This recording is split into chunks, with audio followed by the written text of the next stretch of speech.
Hello class 10 के प्यारे दोस्तों हम लोग मैथमेटिक्स में चैप्टर 5 अरिथमेटिक प्रोग्रेशन के क्वेश्चन पर आ चुके हैं, जिसमें हम लोग 5.1 के क्वेश्चन नंबर 1 के 2 क्वेश्चन को हम लोग लगा चुके हैं। आज हम लोग तीसरा, चौथा और उसके आगे के क्वेश्चन को लगाने की कोशिश करेंगे। ठीक है, तो मैं सत्यम सिंह आपका सत्यम आर्ट फाउंडेशन में हार्दिक स्वागत करता हूँ। आइए शुरू करते हैं। तो यहाँ पे क्वेश्चन नंबर 1 में तीसरा क्वेश्चन आपको दिया हुआ है, the cost of digging a well after every metre of digging when it cost 150। चलिए इसका पोस्टमार्टम करते हैं, देखते हैं इसमें क्या क्या चीज़ें मिली हैं हमें। तो यहाँ पे दिया है कि cost 150 rupees, cost 150 rupees for the first metre, यानी कि एक इस तरीके से गड्ढा खोदना है ना, डिगिंग करनी है। तो इसमें हुआ क्या कि 1 मीटर जब आपने इस तरीके से यहाँ पे डिगिंग किया तो उसके लिए 150 रुपीज़ का कॉस्ट आया, यानी कि फर्स्ट मीटर के लिए 150 रुपीज़ का कॉस्ट आता है। ठीक है, and raises by ₹50 for each subsequent metre. ठीक है, तो 50 रुपीज़ करके जैसे जैसे एक एक मीटर गड्ढा और खोदते चले जाएंगे तो यहाँ पे 50 रुपीज़ के हिसाब से चीज़ें बढ़नी शुरू हो जाएंगी। तो इसमें हमें बताना है कि ये जो सिचुएशन है ये अरिथमेटिक प्रोग्रेशन बनाता है कि नहीं बनाता, बस यही इतना बताना है कि अरिथमेटिक प्रोग्रेशन बनाएगा कि नहीं बनाएगा। ठीक है, तो चलिए यहाँ पे हम लोग लिस्ट ऑफ नंबर बनाने की कोशिश करते हैं और देखते हैं कि अरिथमेटिक प्रोग्रेशन बनाता है कि नहीं बनाता। ठीक है, क्वेश्चन नंबर 1 आप उसको अगर ध्यान से पढ़ेंगे तो उसमें दिया है कि जो नीचे सिचुएशन दिए हैं ये सब अरिथमेटिक प्रोग्रेशन में आएंगे या फिर नहीं आएंगे।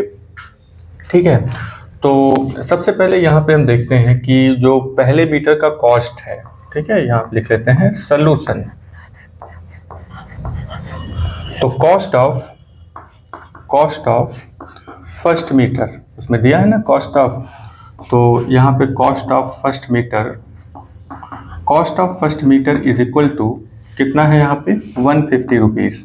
Cost of first metre is equal to 150 rupees. ठीक है, तो अब यहाँ पे नेक्स्ट नंबर पे आते हैं, फर्स्ट मीटर के लिए इतना है, तो कॉस्ट ऑफ 2 मीटर, ठीक है, तो कॉस्ट ऑफ 2 मीटर डिगिंग अगर हम बात करें तो पहले मीटर के लिए यहाँ पे यानी फर्स्ट मीटर के लिए तो 150 है, प्लस जो अगला मीटर है यानी कि नेक्स्ट मीटर के लिए 50 रुपीज़ आपको ऐड करने पड़ रहे हैं। नेक्स्ट नंबर पे आते हैं, तो नेक्स्ट नंबर पे कॉस्ट ऑफ 3 मीटर, तो कॉस्ट ऑफ 3 मीटर की अगर बात करें तो पहले मीटर के लिए 150, सेकेंड मीटर के लिए 50 रुपीज़ और थर्ड मीटर के लिए भी 50 रुपीज़ इस तरीके से मिलेगा। एक और निकाल लेते हैं, तो कॉस्ट ऑफ 4 मीटर, तो 4 मीटर की डिगिंग जब हम करते हैं तो यहाँ पे हमें क्या मिलता है, पहले मीटर के लिए 150 रुपीज़, दूसरे मीटर के लिए 50, तीसरे मीटर के लिए 50 और फिर फोर्थ के लिए भी 50 रुपीज़ आपको देने पड़ेंगे। ठीक है, तो अब देखते हैं कि यहाँ पे कितना 150 तो 150 ही रहेगा, 150 प्लस 50 करेंगे तो यहाँ पे हो जाएगा 200। ठीक है, 150 प्लस 50 यहाँ पे 250 रुपीज़ और इसमें अगर देखें तो ये हो जाता है 300 रुपीज़। ठीक है, अब देखते हैं कि यहाँ पे लिस्ट ऑफ नंबर जो आता है, लिस्ट ऑफ नंबर, देखिए हम लोग इसके पहले बात कर चुके हैं कि अरिथमेटिक प्रोग्रेशन जो होता है वो लिस्ट ऑफ नंबर है, और वो लिस्ट ऑफ नंबर कैसा होता है, जिनके बीच में यानी कि हर 2 नंबर के बीच में कॉमन डिफरेंस होता है, यानी कि डिफरेंस सेम होता है। अगर ये डिफरेंस सेम मिल गया हमें तो इसका मतलब है कि ये अरिथमेटिक प्रोग्रेशन है, नहीं तो फिर नहीं है। तो लिस्ट ऑफ नंबर क्या निकल करके आया हमारे पास, लिस्ट ऑफ नंबर्स निकल करके आते हैं 150, 200, 250 एंड 300।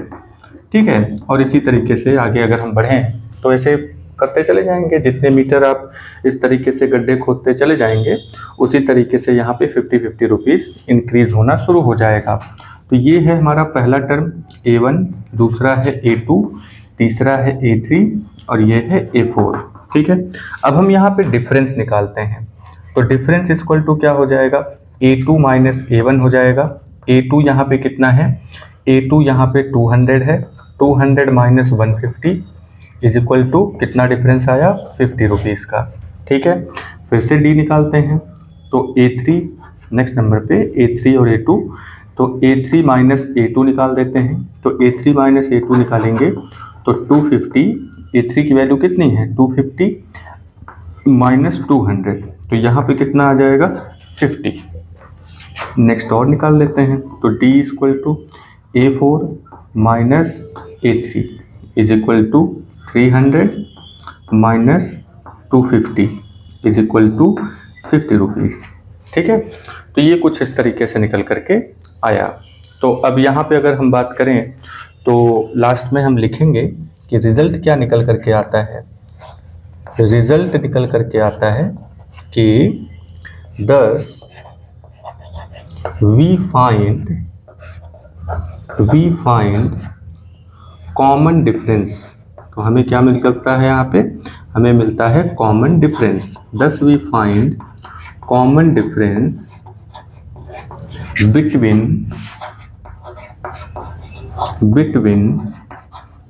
each कंसेक्यूटिव मतलब एकदम बगल बगल में जो लिखे हुए हैं, तो ये सब जैसे ये दो बगल में लिखा है, ये दोनों एक दूसरे के बगल में है ना, तो ईज कंसेक्यूटिव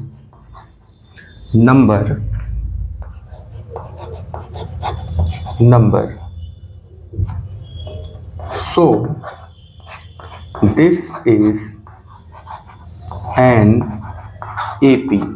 तो यहाँ पे ये जो लिस्ट ऑफ नंबर है ये AP है। ठीक है, तो बस इतना ही हमें पता लगाना था। यहाँ पे थर्ड नंबर क्वेश्चन में आपको दिया है कि पहले मीटर के लिए इतना है, दूसरे मीटर के लिए, तीसरे मीटर के लिए। तो बोर्ड एग्जाम में आपको इसी तरीके से डिटेल में चीज़ों को करना है, जिससे कि एग्जामिनर जो है प्रोहिबिट हो जाए आपको फुल मार्क देने के लिए। ये नहीं कि किसी चीज़ के लिए नंबर काट लिया, वो मौका आपको देना ही नहीं है। आपको पूरा अच्छे से डिटेल में सारी बातें बता देनी है। ठीक है, तो आते हैं फोर्थ नंबर क्वेश्चन में, the amount of money in the account every year. चलिए अब इसके बारे में बात करते हैं। तो यहाँ पे अमाउंट के बारे में बात हुई है, एक वर्ड आया है अमाउंट। ठीक है, amount of money in the account every year when rupees 10,000। तो यहाँ पे कितने रुपीज़ हैं, 10,000 इज डिपॉजिटेड। तो कोई अकाउंट है उसमें 10,000 रुपीज़ डिपॉजिट किया जाता है eight compound interest eight 8% per annum. ठीक है, तो 8% पर एनम के हिसाब से, पर एनम का मतलब पर ईयर है, 8% पर एनम का मतलब क्या हुआ, पर ईयर, और 8% यहाँ पे रेट दिया हुआ है। तो यहाँ पे हम देखते हैं कि क्या क्या चीज़ें दी गई हैं और इसी को हमें बताना है कि क्या ये AP बनाएगा कि नहीं। तो यहाँ पे क्या लिखेंगे, सॉल्यूशन। तो सॉल्यूशन में सबसे पहले जो गिवन है उसको लिख लेते हैं। तो प्रिंसिपल अमाउंट को P बोलते हैं, जो 10,000 है। प्रिंसिपल अमाउंट कितना है, 10,000। रेट कितना है यहाँ पे, रेट यहाँ पे दिया हुआ है 8%। रेट कितना है, 8% है।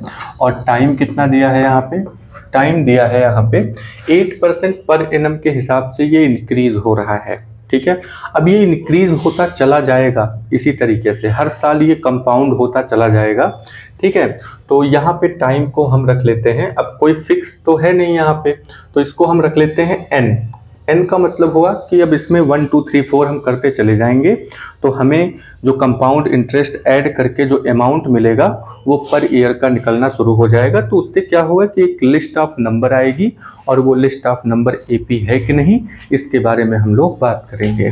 ठीक है, तो यहाँ पे जो फार्मूला है वो फार्मूला क्या है, फार्मूला है कि जो अमाउंट है वो principal amount in bracket 1 plus R/100 power n। ठीक है, तो ये फार्मूला होता है। तो यहाँ पे A क्या है, अमाउंट है। अमाउंट क्या होता है, प्रिंसिपल अमाउंट में जो इंटरेस्ट ऐड हो करके जो बनता है अमाउंट, उसको मतलब अमाउंट कहा जाता है। यहाँ पे प्रिंसिपल अमाउंट है यानी जितना पैसा आपने जमा किया, और ये रेट है कि किस रेट से इंटरेस्ट आपका बढ़ रहा है, और n यहाँ पे टाइम है। ठीक है, तो चलिए देखते हैं। For the first year for the first year, ठीक है।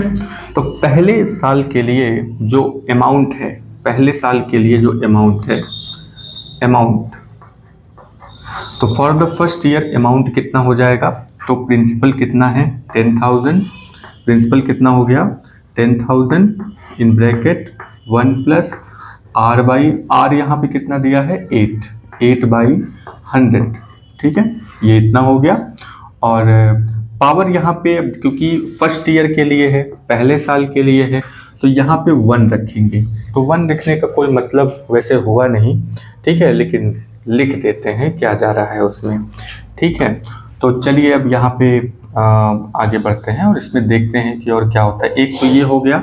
सेकेंड ईयर के लिए अगर हम बात करें तो for the second year, second year, ठीक है। तो सेकेंड ईयर के लिए अमाउंट की अगर हम बात करें तो सेकेंड ईयर के लिए अमाउंट कितना हो जाएगा, तो फिर से यहाँ पे प्रिंसिपल अमाउंट रखेंगे 10,000 है, principal amount in bracket 1 plus 8 by 100, 8 by 100 power 2 कर देंगे, ठीक है। 8 बाई 100 पावर 2 हो जाएगा, तो वो यहाँ पे अमाउंट हो जाएगा। नेक्स्ट नंबर पे आते हैं फॉर द थर्ड ईयर,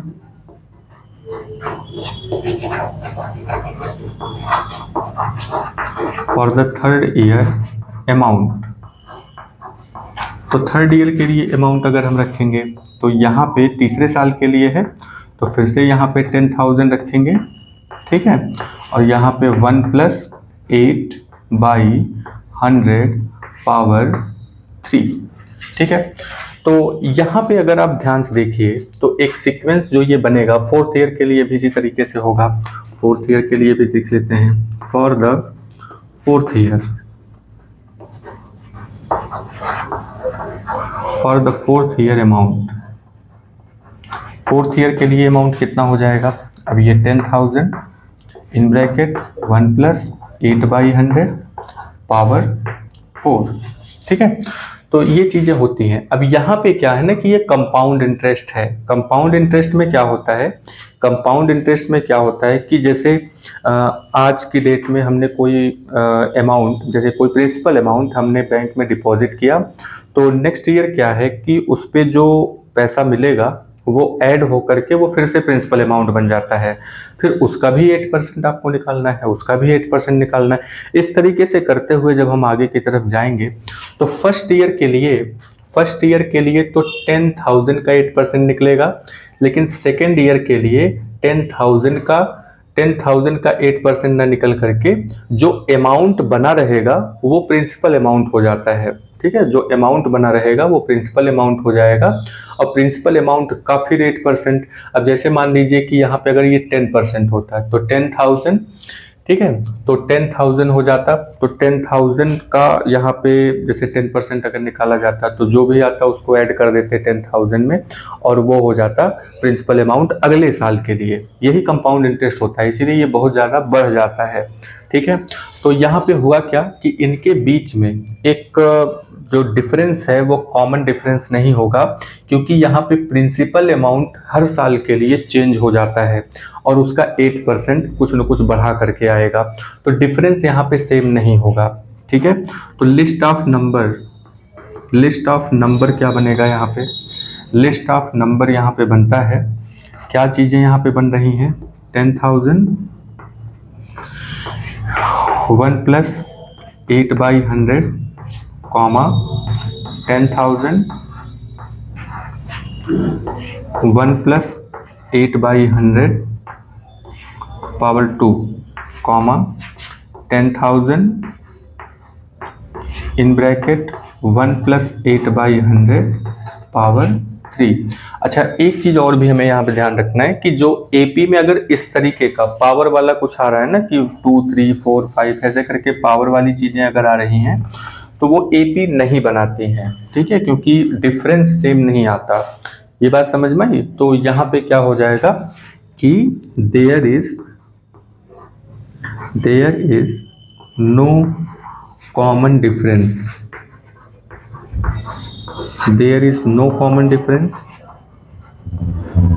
अच्छा, आपको अगर डाउट है तो आप इसको सॉल्व करके देख लीजिए, फिर कॉमन डिफरेंस निकालेंगे तो उसमें कॉमन डिफरेंस सेम नहीं आएगा। ठीक है, तो थोड़ा सा प्रैक्टिस कर सकते हैं। वैसे आपको खाली इतना याद रखना है बोर्ड एग्जाम के लिए कि अगर कोई चीज़ सीक्वेंस में और ये पावर के फॉर्म में power 1, power 2, power 3, power 5, power 4 ऐसे करके आ रहा है तो इसका मतलब है कि वो AP नहीं बनाएगा। ठीक है, तो there is no common difference between two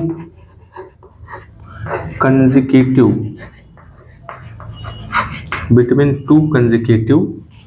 numbers.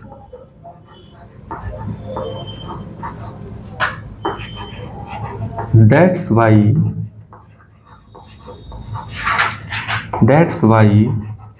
this number of list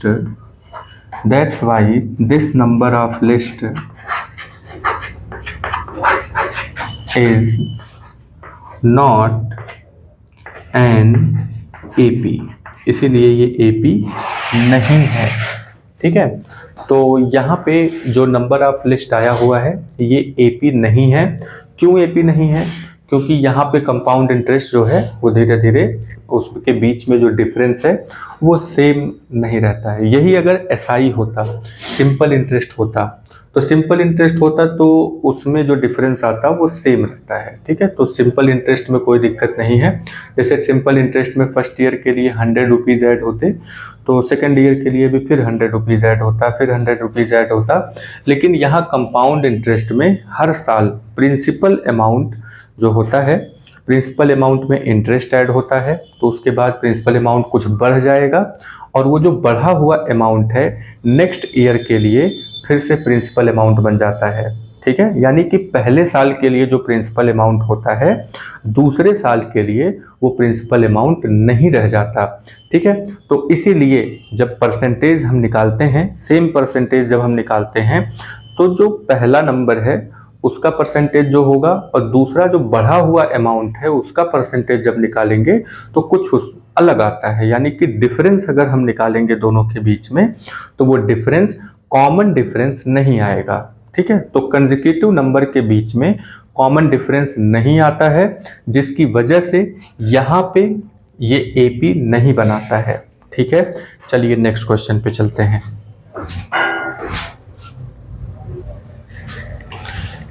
चलिए दोस्तों, दूसरे नंबर पे हम लोग आते हैं। दूसरा क्वेश्चन यहाँ पे दिया हुआ है एक्सरसाइज 5.1 का कि right first 4 term of the AP when the first term A and the common difference D are given as follows। यानी कि हमें क्या करना है कि फर्स्ट 4 टर्म हमें राइट करना है। ठीक है, 4 टर्म राइट करना है। देखिए इस क्वेश्चन का पोस्टमार्टम करते हैं और इसमें यहाँ पे हम कुछ वर्ड्स को चूज करेंगे। ठीक है, क्वेश्चन कोई भी हो आपको उसमें से वर्ड्स यानी शब्दों को आपको चूज करना है और उसी को मिला देते हैं तो आंसर हो जाता है। ठीक है, आइए देखते हैं। यहाँ पे एक वर्ड है यहाँ पे कि 4 टर्म हमें निकालना है, वो भी किस चीज का? AP। एग्जाम में जैसे ही आप AP वर्ड देखेंगे तुरंत आपको जनरल फॉर्म ऑफ या general formula of arithmetic progression याद आ जाना चाहिए, तो आप आसानी से इसको लगा लेंगे। नेक्स्ट नंबर पे क्या है कि यहाँ पे फर्स्ट टर्म दे रखा है और कॉमन डिफरेंस D दे रखा है। ठीक है, तो कॉमन डिफरेंस भी दे रखा है और फर्स्ट टर्म भी दे रखा है और हमें यहाँ पे एक अरिथमेटिक प्रोग्रेशन यानी कि फर्स्ट 4